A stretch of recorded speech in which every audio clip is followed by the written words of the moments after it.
He's coming to the Yep. desk.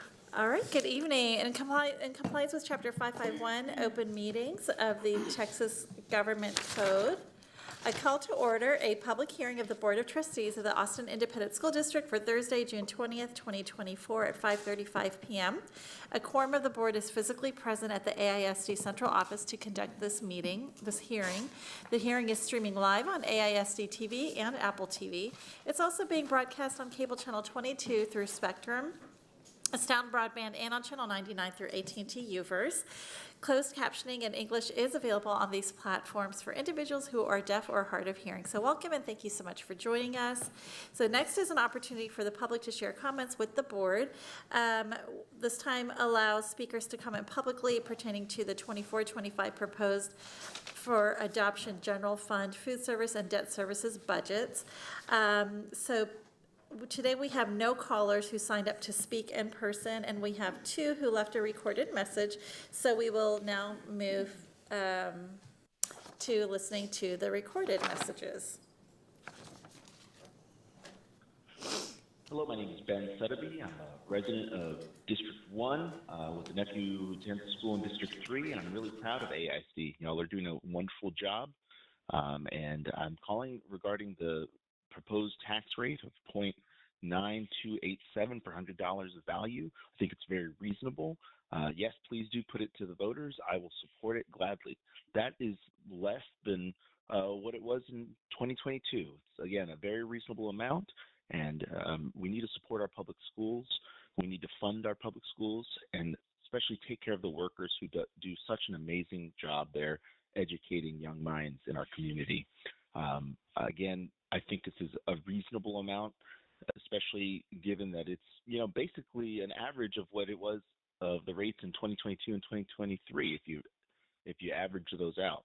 So yes, please do this so that you can, so we can approve it and you can have a little more breathing room to fairly compensate the folks who do such amazing work at AISD. Thank you.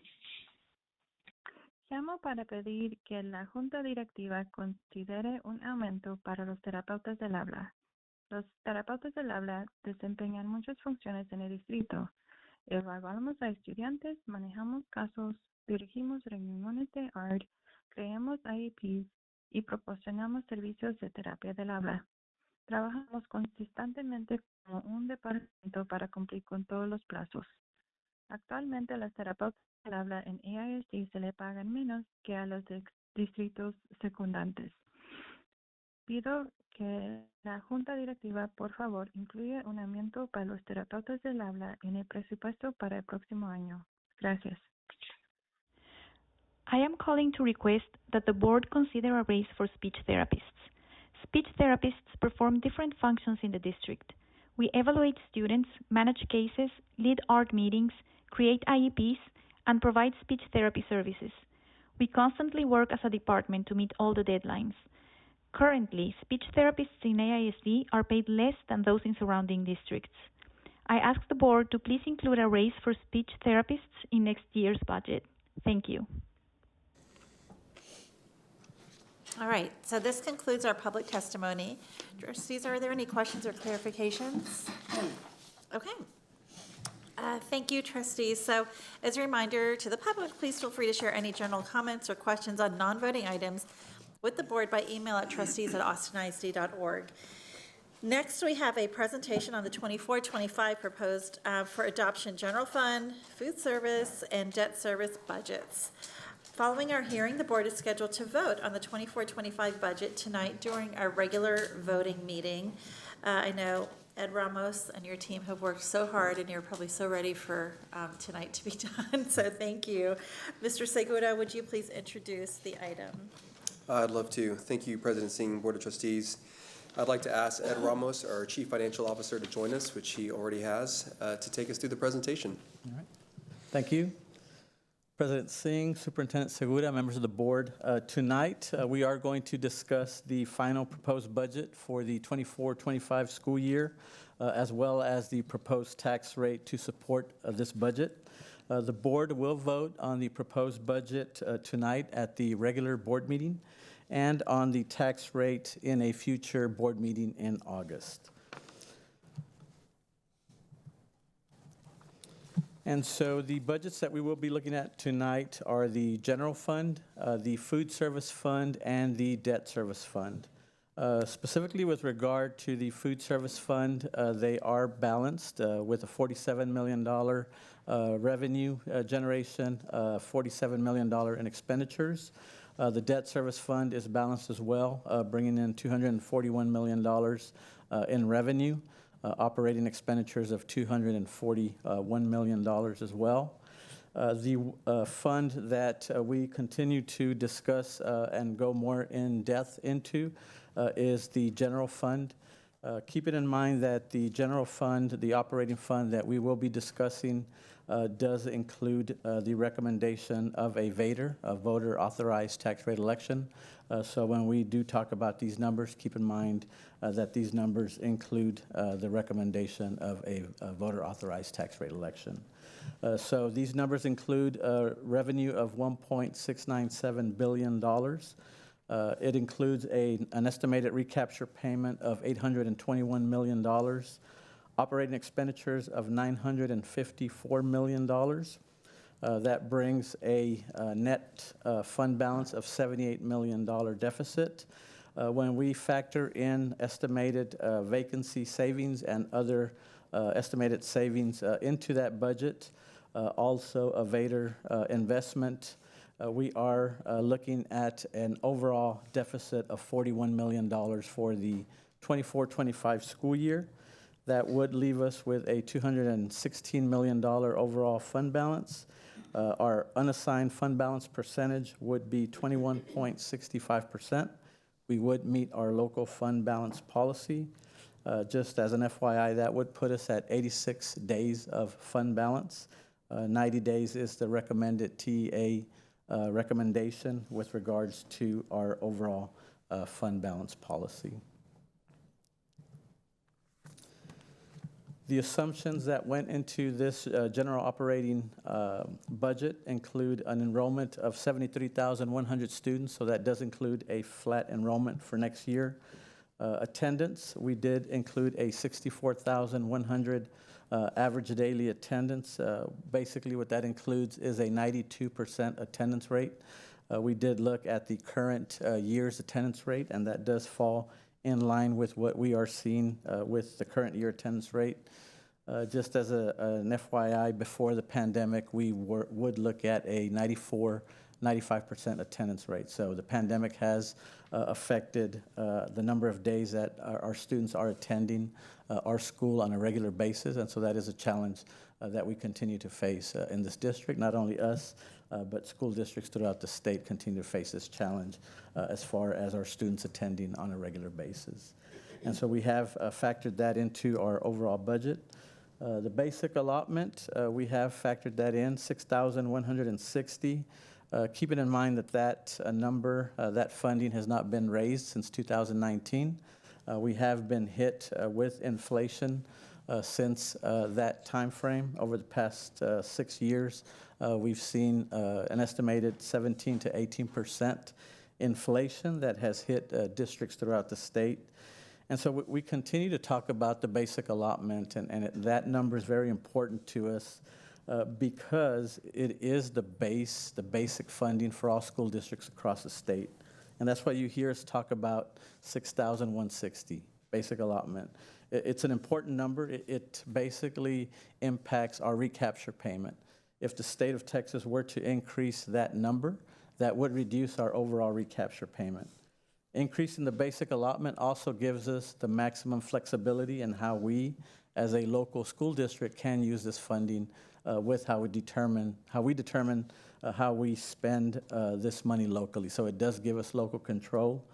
And at the end of the day, it benefits all school districts. So by the state increasing the basic allotment, every public school in the state wins. There are no winners and losers. By raising the basic allotment in the state of Texas, every public school system in the state wins. So that's why when we have conversations about funding public schools, we talk about the basic allotment. That's why that number is very important to Austin ISD and public schools throughout the state. Property value growth, we look at a 6% growth rate. Tax collections, a 6% as well. And then we look at a tax collection rate of 99%. The M&O tax rate that we are projecting is 0.8057. Again, that is with the assumption that our board will call a voter-authorized tax rate election in August. Over the past several months, we have identified $29 million in overall operational reductions. This factors those reductions by division. So you see the different divisions in the district and where those reductions did occur. So overall, looking at the different areas, what's important to note is all these areas are at the central office operational level. These are not at the direct campus level. So when we talk about $29 million in overall cuts that we have identified as a district, these reductions were made at the central office and operational level, not at the campus level. We also reduced overall positions by 60 positions in this recommended budget. And then that same amount, we basically categorize those by staffing, overtime, contracts in special education, travel, some revised staffing projections, contracted cost software. So just different areas identifying where we identified reductions with the overall $29 million number. You also can find more details, specifics in attachment 2 of the board documentation. And then as part of the voter authorized tax rate election, that does include, if the voters of Austin ISD do approve that election, it does include a compensation package. So the compensation package does include market adjustments. And so one of the areas that we looked at is we brought in TASB, the Texas Association of School Boards, to look at our compensation and our pay structures in the district. You see before you a list of districts that we compare ourselves to in Central Texas. These are our biggest competitors, the districts that we compete with for teachers and employees throughout Central Texas. Some of the larger districts that we compete with are Hayes, Leander, Pflugerville, and Round Rock. And so they analyze competitive pay in key positions throughout our overall job market. They recommend pay range adjustments for Austin ISD to make sure that we stay competitive in all job market positions. They calculate what it would cost to make these market adjustments in the district. And then they document the findings and give us a final report. And so we look at these recommendations and come up with a final proposal. And so the overall cost that we have looked at is $17.3 million. That does include market adjustments. And so in looking at the over 10,700 employees that we have in this district, the market adjustments do impact over 6,400 employees. If the voter-authorized tax rate election were to pass, the market adjustments would be implemented with the start of every employee school calendar year. And so we would, in effect, it would be retroactive, and the pay would take effect starting with their December 13th paycheck. So they would receive any adjustments just before the winter break holidays. And so that would be important for our employees. Also, with regards to our hourly employees, the minimum adjustment that all hourly employees, full-time employees would receive is 25 cents. And so we wanted to make sure that we did include an adjustment for our hourly employees. And so that is included in our agreement with Education Austin that you will see in the regular board meeting. And so the largest percentage increase and impact to employees were in the instructional support and auxiliary employees. So those were the largest percentage group that did receive market adjustments that were below market level. Also, we really looked at, as far as the teacher librarian group, when you look at how we compare to market, we fell behind with experienced teachers, and so we knew that we needed to make an adjustment with that group. And so when you look at teachers, our teacher experience group starting at 7 years or more, we made an adjustment with that group. And so we wanted to make sure that our experienced teachers were competitive compared to the market, and so we needed to make an adjustment in that area.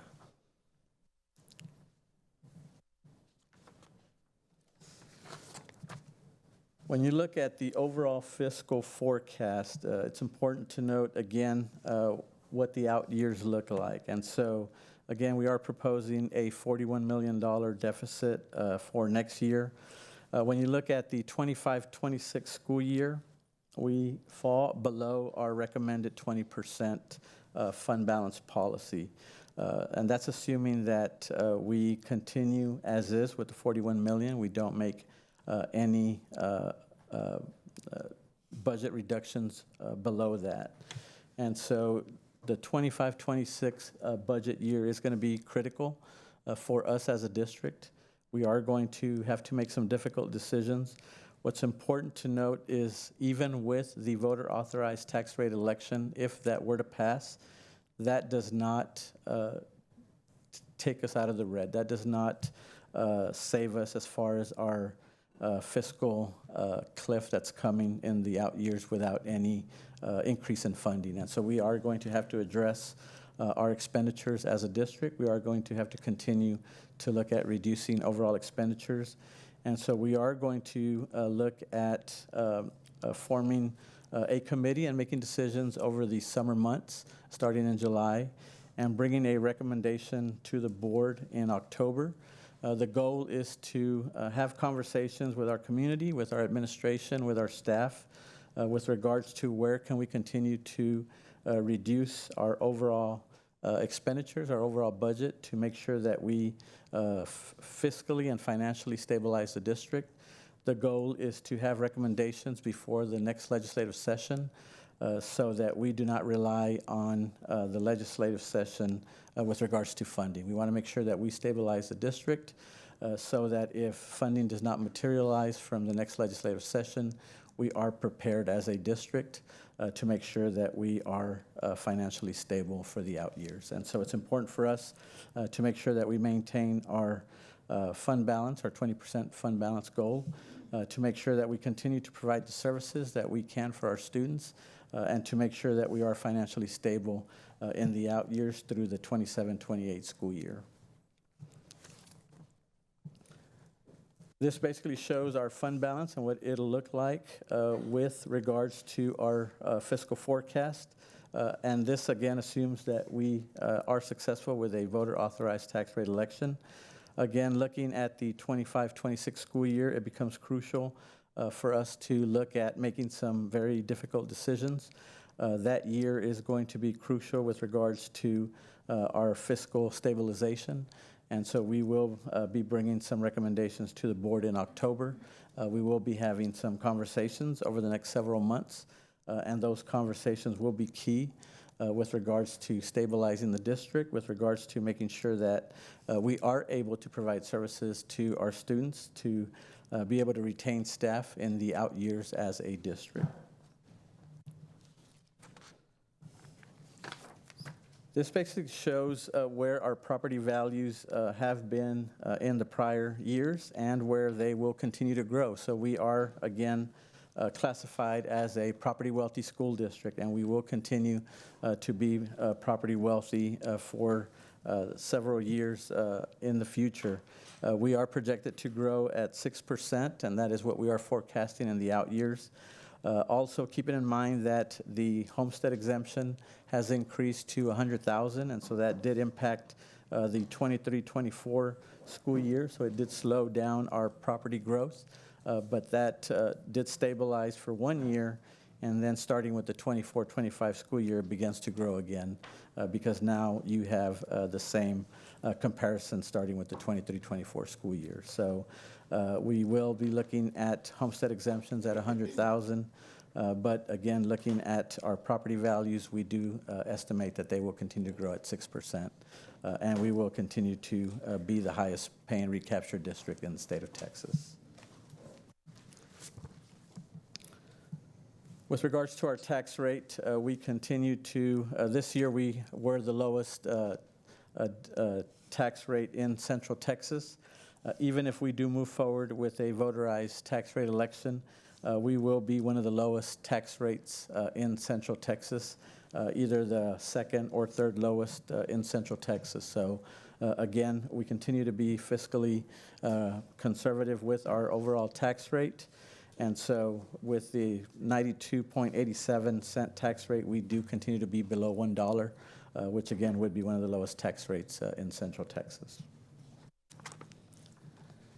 And then looking at how a voter authorized tax rate election would impact a homeowner in Austin ISD, looking at an average valued home of $563,069 in the Austin ISD boundaries. That would increase the overall taxes on that average home by an estimated $35 per month.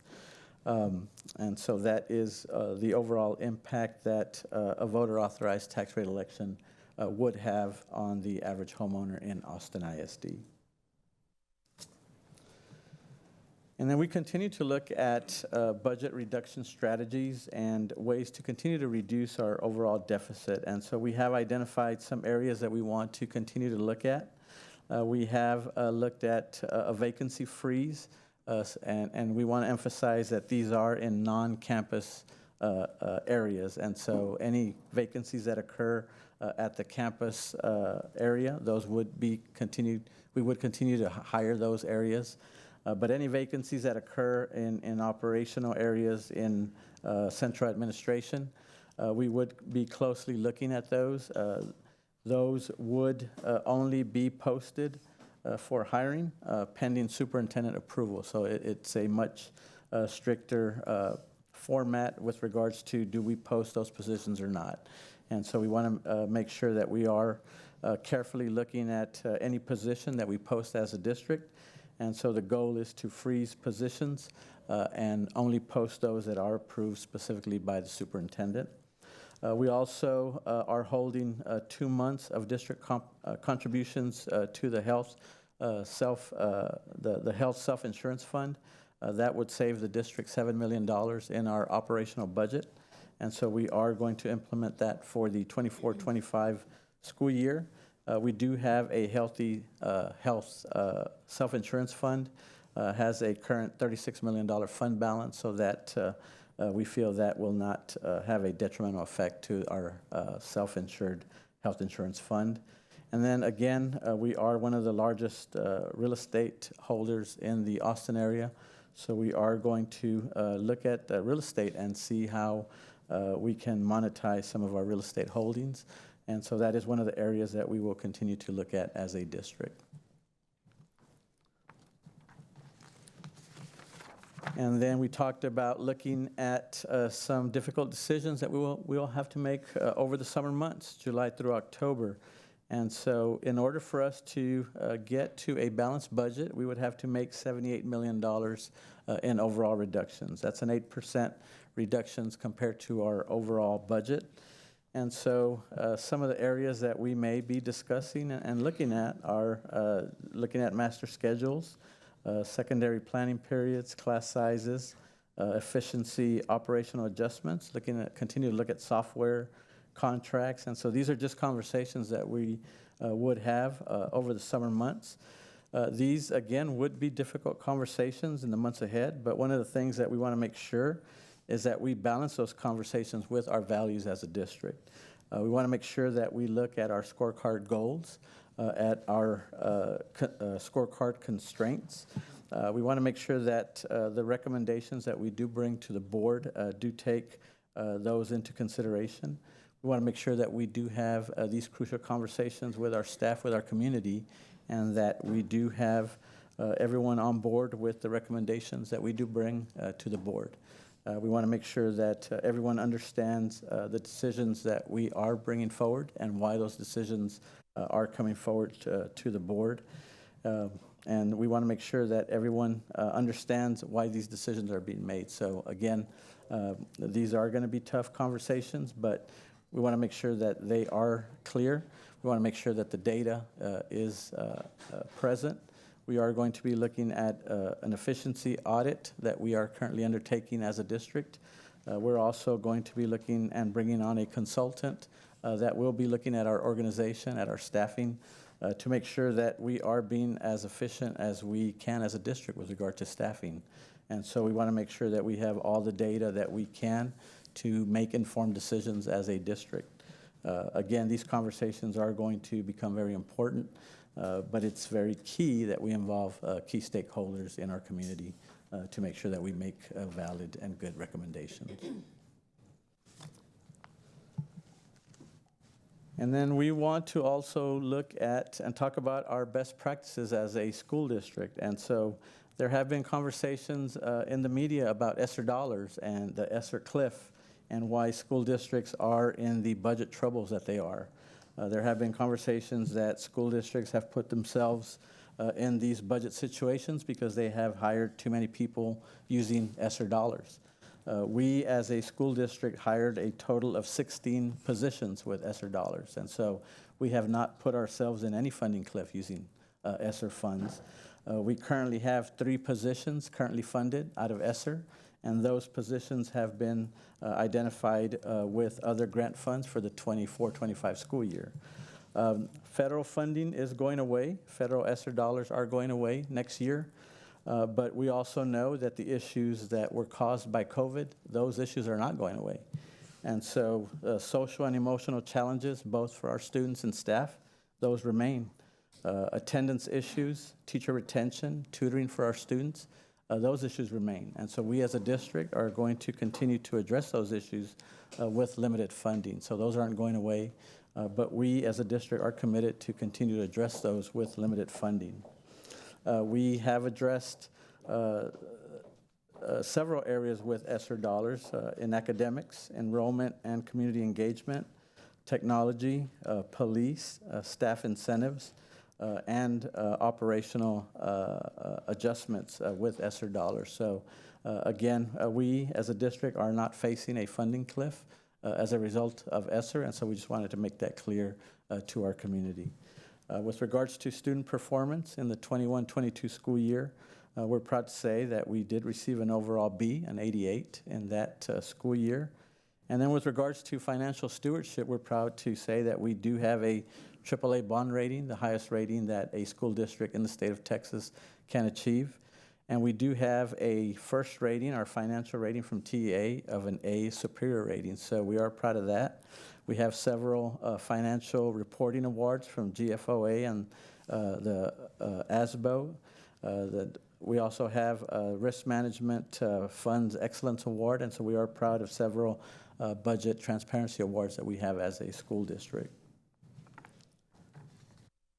And then finally, there's been a mention of the $12,000 per student funding that the state of Texas is funding school districts. We talk about the $6,160. The state is talking about the $12,000 per student. Keeping in mind that that $12,000 figure does include debt service. Almost $1,700 of that figure includes debt service. Debt service, that is paid by local taxpayers. That is, we do tax that locally. That is collected by our community, and so that is a local taxpayer funded. That is not state funded. Also in that number is TRS on behalf, that is teacher retirement. So we as a district do not receive that funding. So in that $12,000 figure is teacher retirement. We do not benefit from that. Again, keeping in mind that that $6,160, that we keep reiterating the importance of that number because that is the base funding for all districts. Increasing that $6,160 figure benefits all students in the state of Texas, and that's why we keep emphasizing the importance of that basic allotment number. It benefits all districts, it increases local control, and it reduces our overall recapture payment for Austin ISD. When we compare ourselves with surrounding districts with regards to our fund balance, how healthy is our fund balance, Looking at the recommendation from TA of where they'd like to see districts' fund balance to have a strong fiscally healthy savings account. Austin ISD, we are at 86 days. We would be at 86 days at the end of the 24-25 school year. Some of the districts around us, Leander would be at 136 days, Hutto 90, Hayes would be at 37, Lake Travis 110, Bastrop 101, and Round Rock 101. Again, these numbers are subject to change based on what the school boards adopt with regards to their final budgets. But you can see we're in line with some of the other districts with regards to being close to the $90 range. And then when you look at budget deficits compared to the overall total expenditures in the district, we compared ourselves to some of the urban districts in the state. Our deficit compared to our overall total expenditures is 2.37%.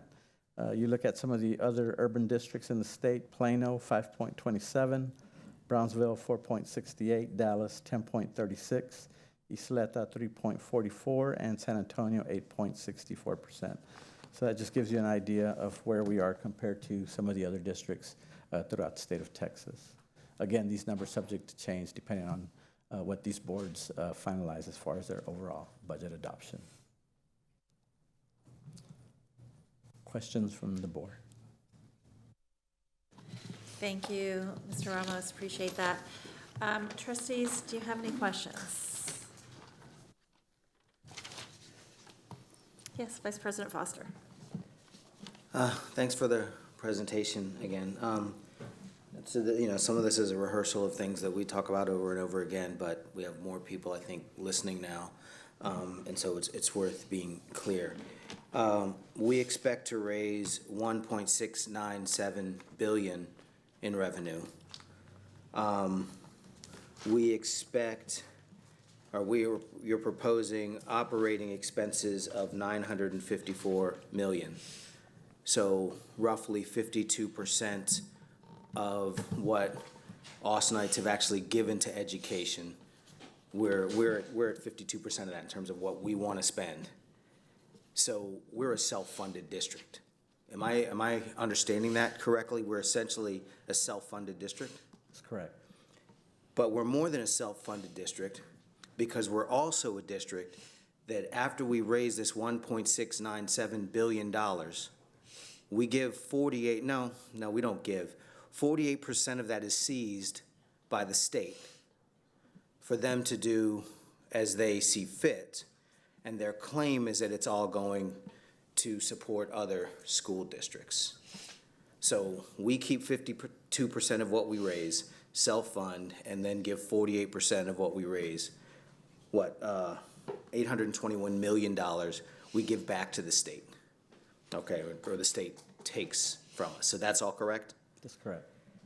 One of the things that strikes me, and I also appreciate you're putting out some basic information to address some things that are just sort of said in the air, for instance, about ESSER funds and the use of the infusion of federal dollars. And there's been a claim in some corners that districts across the state are in budget deficit in large part because they almost misuse those ESSER dollars. And what you're saying is that our ESSER dollars have been put to good use, but they haven't been relied upon as a sort of long-term solution. So that anyone that would say we're in this mess because of ESSER dollars being misused, you wouldn't call them liars, but somebody might. So it would just be a bold-faced lie in the case of at least this district to say that a district that maintains a AAA bond rating, a district that has a history of excellence when it comes to fiscal stewardship, is suddenly in a challenge, not because the state has refused to raise the basic student allotment year after year or session after session, but they're in it because of ESSER dollars. I guess that would be the claim, and that would be wholly inaccurate, in our case anyway, right? That's correct. I'm looking, you all have been working so hard, and I so deeply appreciate the sort of fiscal stewardship that it's a space of excellence in this district, quite frankly. And I think that one of the things that happens is that you become excellent when you face such profound external threats. You get better and better and better at tightening the belt, at finding ways to shore up the shack, ways to keep it moving forward. And you all have leaned in, and this is a tight budget, tight to the point of constricting and putting us in pain. But because this is where we are. So I appreciate this. And we have a budget that now has a Vader possibility and a non-Vader possibility. So we have to approve this now and sort of look at these two possibilities. So my biggest area of questions now are really around compensation and the Vader and the implications from a trustee perspective, looking at going to the community and saying we need to raise taxes in order to raise money, in order to do something that is of great profound importance, which is largely keep us, do our best to serve our staff well in terms of compensation. So this is really complex for me in terms, well, it's ethically, it's a challenge to figure out the right way to go. The reason why it's a challenge is because, as I understand it, and I like these numbers again, the proposition is that we will go to the voters and ask to raise, say, $100. And of that $100, we'll keep 25 of those dollars, and 75 of those dollars will be seized by the state. So in order to shore up things in our house, we are going to go and spend $100 to keep 25. Is that correct, or has the percentages changed? Am I painting an accurate or inaccurate picture? That's correct. So 75 cents on every dollar that we raise, or $75 on every $100 we raise, we won't see. $25. So that, to me, that's like, okay, why on earth would we ever? Why would we ever? But then Miss Brandy says, I got a good reason for you, Doc. And the reason is we love our teachers. And last year, when we gave a historic 7% raise, one thing that I said back then was that this can't be a one-time thing where we then give nothing, because then what's a 7% raise, but really a 3.5 over 2 years, and that's not what we're trying to do. We're trying to lead in compensation, not well, catch up and lead, not flatline it by doing 7% and then nothing. So I'm like hoisted on my own whatever, because I said that last year. So I'm committed to compensation and staying viable and treating our staff well, and yet the proposition is a big challenge. It's a little bit that's gonna cost us a whole lot. And so I'm still honestly wrestling with this as we're moving forward. So could you tell me a little bit more about the compensation, or tell us a little bit more about the compensation? Is this, for instance, a one-time? Is this an across the board? I know kind of some of the answers, but is that, tell me some of the details about this compensation package and why it is still the right thing to do when it's coming at such a discounted rate in terms of the expenditures of the Austin community to support it. Good evening, Board. Thank you, Trustee Foster. Thank you for the question. The way the compensation agreement is written is that without the Vader, it would be a one-time payment, $500 to our active, and to the tune of $5.5 million, which we would still need to secure within the budget. And so it would still create some work on our end to do that, just to be able to provide such a minimal one-time payment. However, we care about our employees and we want to be able to do what we can. With Vader, these are permanent raises, and it is decompressing such overlap in our scales. Last year, our board was so generous, especially with our classified employees. The $4 per hour raise was tremendous and much needed. There's always consequences to things like that, and some of that is the creation of overlap and compression between scales. Give you an example. In fact, we were discussing a situation today that one of our higher ranked classified pay bands is significantly overlapping the professional switchover in the same pay group. It's actually taking a pay cut to move up because this is an employee with the promotion versus if they stayed in a classified position. And so this overlap, again, the $4 raise is tremendous. When you talk about that, when you talk about a year-round employee, that's roughly an $8,000 raise per year. Amazing. We did not go that big on our professional employees, and so we have some decompression and overlapping to fix. We will continue to suffer from those issues if we do not, and it will continue to compound. We have to put some emphasis, especially in our teaching staff. We talk at the board level and often about how much we need experienced teachers, effective teachers in front of our kids, and we are unable to do that if we continue to bleed out at the 7-year mark, 5-year mark. We will continue to bring in these first, second, third-year teachers, happy to do that, but we will not be able to retain them if we do not keep up with market, and we are dropping off rapidly at that 7-year mark, and we have to do some catch-up to just even be competitive. I'm so mad at you right now. I understand. And the reason why I'm mad at you is because I never thought that I could come anywhere near supporting this Vader.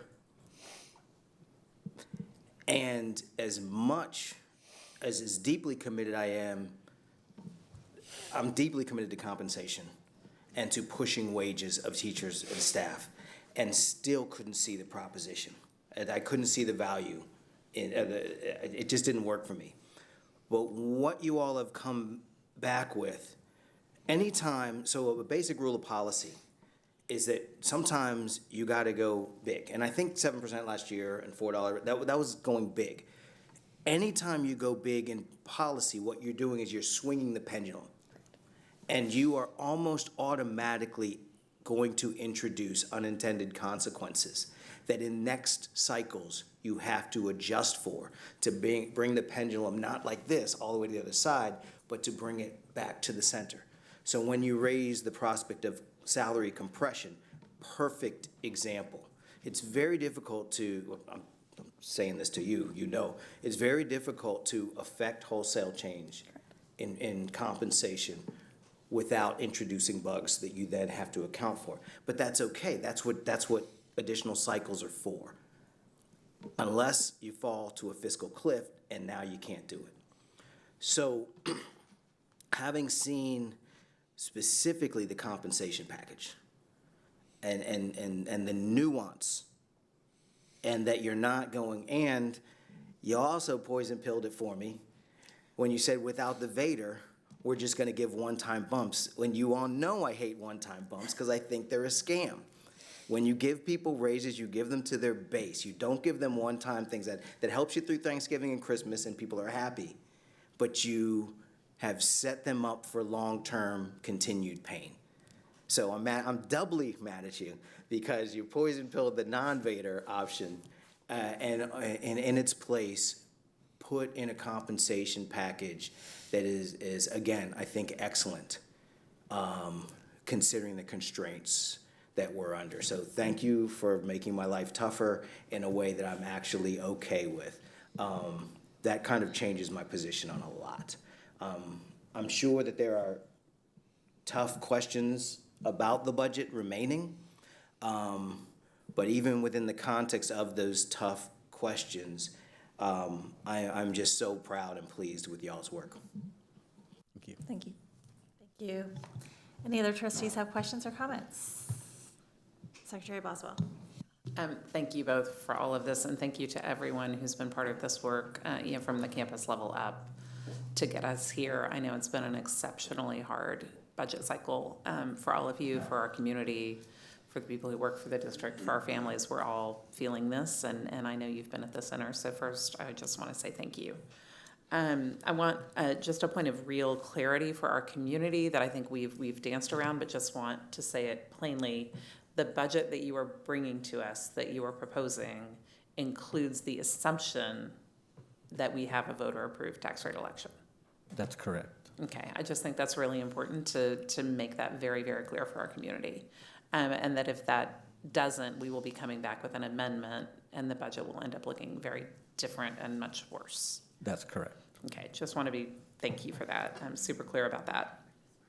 I have a question about the 86 days of operating runway versus 90 days and what the impact is on our first rating and then what the impact is in real world about operations and whether you think by the end time, I know you're predicting that at the end of the year, but whether you think that will shift and whether we'll hit that 90.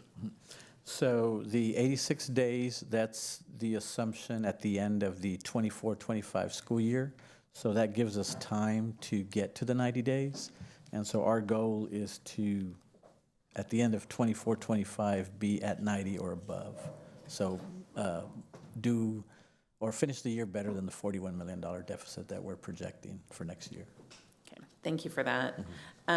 Really appreciate the comment about getting a committee together to help with this work and appreciate the comments about community and really want to commit myself to going out, listening, doing what we can. I know the board will probably be happy to get to work with our community with that. So really appreciate you bringing that to us and really just want to emphasize, I know something we've talked a lot, the harder the cuts get, the more important it is to go out and do that work and just say some thanks for making that the plan and call to our community to be part of that because this impacts all of us and there's a lot of expertise in our community about our values and lots of things. So thank you just again, thanks for that. I saw when you talked about possible cuts and just the real world talk about what kinds of things we would have to consider to get to a balanced budget. You talked about that $78 million reduction would be what it would take to get us to a balanced budget. And would love some clarity on, and there may not be an answer yet, on whether that would be the ultimate goal or whether we're working toward that and might not get all the way to that without making choices that we're maybe not willing to make. Yeah, Trustee Boswell, I can speak to that.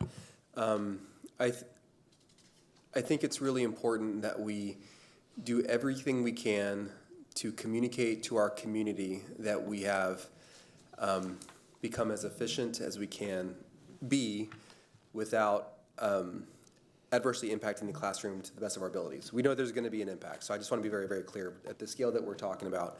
I also want to move into the next legislative session with as little reliance on the need for additional funding as possible.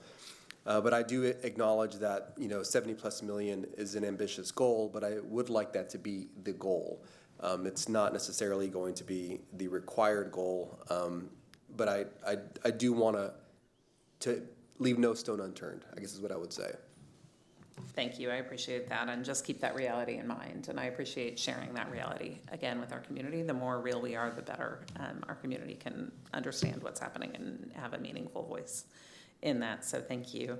Have a question about our assumptions about property tax increase. I know that is part of why we are here right now with the deficit as large as we thought, is that our calculations we make best guesses and we know there's a lot of backup that goes, it's not just us, you in the building. It's not, Chief Ramos bringing that to us, that you stand on a lot of information and having a 3.58% growth this past year when we've had double-digit growth recently. Can you help me understand how 6% is what you landed on as the assumption? So we do receive a preliminary estimate from the appraisal district in April. And right now, the estimate that we received was at 5% growth. Usually, we see about a 1% increase from the preliminary to the final certified in July, and so that's where the 6% came from. And so you trust that and feel like that's a really solid Yes. assumption. Thank you for that. I appreciate that. Well, And then, and just, I mean, it's the lowest assumption we've used for many years. Yeah, So I that's feel. correct. thank you for that. And yeah, I know that is not what our community expects to No. see, and I know that's not what a lot of us have felt in our own property value growth. But and this year was a shock, and I appreciate the explanation of how you got there and why that's what we're choosing. So thank you. Maybe we will get a nice surprise. And then one more thing, and we can talk about it again when this cycle's back, but I really want to plan. I will be asking to put on the agenda an amendment in August that solidifies the $7 million pause into contribution to the self-insurance. I'd like to have an amendment that puts that directly, makes that commitment as part of our budget in August. And we'll leave it to you to see if it would also be worth recommending including part of a vacancy freeze, and you know those numbers better than we do, but I think if we're committed to doing that 7 million, we should solidify that with a board vote for a budget amendment. So thank you. Any other trustees have questions or comments on the budget? Okay, I've got a couple of questions. Do you mind putting up the slide again that showed our fund balance and the years going out?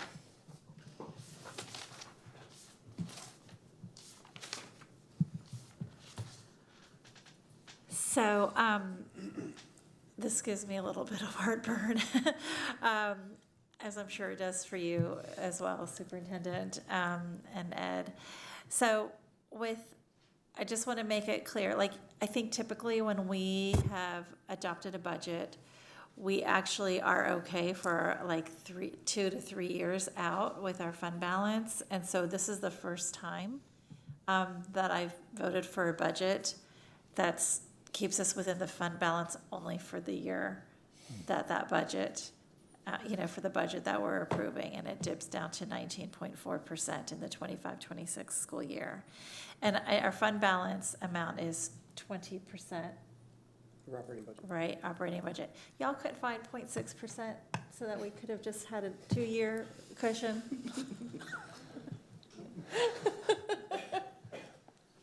I guess that's a no. Well, I think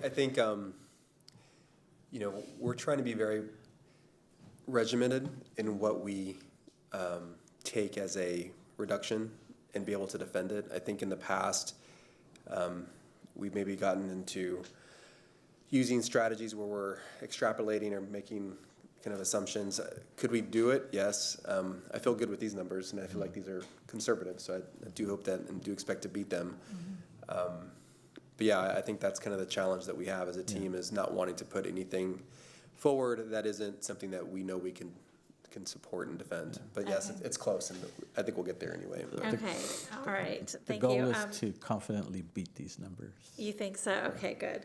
I did want to talk a little bit about the budget development calendar, because that is going to be a key piece in making like our projections better. And I really appreciate your commitment, Superintendent, to ensuring that we have a balanced budget in place, before the next session. And I wanted to point out a couple of things on the calendar, which we're voting on in September? September. Okay. So,